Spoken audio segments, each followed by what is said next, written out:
ওঠো। আর তুমি গরমেতে এরকম গায়ে চাদর চাপা দিয়ে আছো কেন? হ্যাঁ, ওঠো ওঠো। এটা দেখো তো কেমন লাগছে। এটা একটা জিনিস বানিয়েছি, কেমন লাগছে খেয়ে বলো।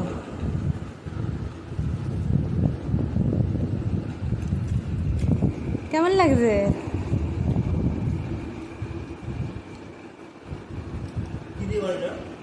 কি দিয়ে বানিয়েছি তাই তো?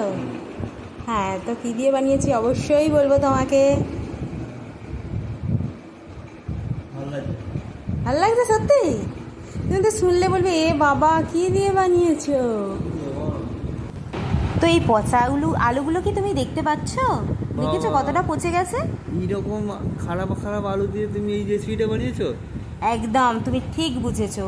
এই পচা আলুগুলোকে আমি ভালো করে কেটে আর 2-3 বার ভালো জল দিয়ে পরিষ্কার জলে ধুয়ে নিয়েছি, ঠিক আছে? আচ্ছা।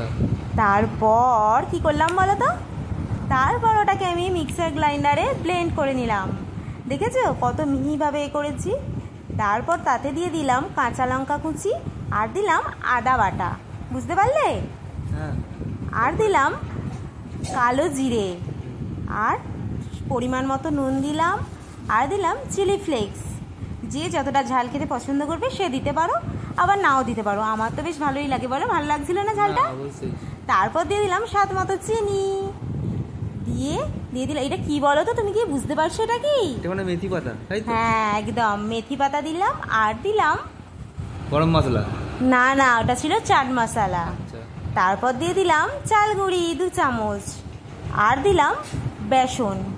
অবশ্যই কিন্তু বেসনটা লাগতে হবে, কারণ আলুটা ব্লেন্ড হওয়ার পর প্রচুর পরিমাণে জল বেরিয়েছে। আমি কিন্তু জল একটুও দিইনি, ঠিক আছে? বেসনটা জলটা টেনে নিয়েছে। হ্যাঁ। তারপর দেখছো আমি এইভাবে মাখিয়ে নিলাম। একটু হালকা মোটা হবে, বেশি মোটাও হবে না, কারণ বেশি বেসন লাগবে, বুঝলে?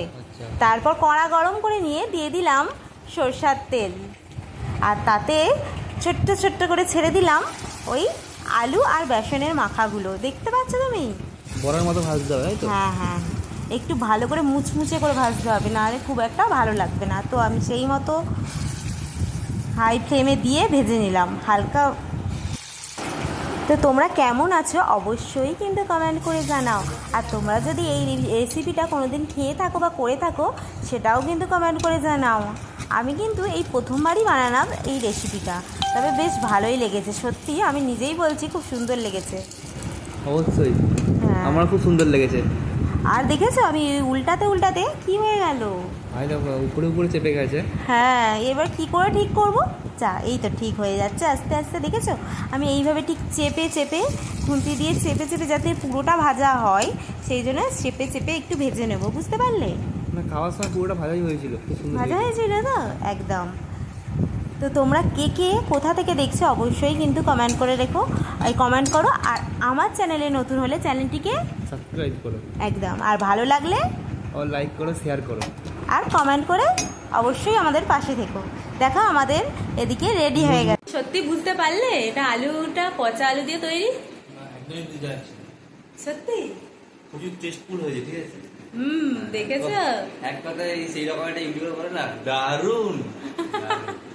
কি ভালো লাগলে চ্যানেলটিকে সাবস্ক্রাইব করে কি সঙ্গে থাকো একদম। টাটা, রাধে রাধে।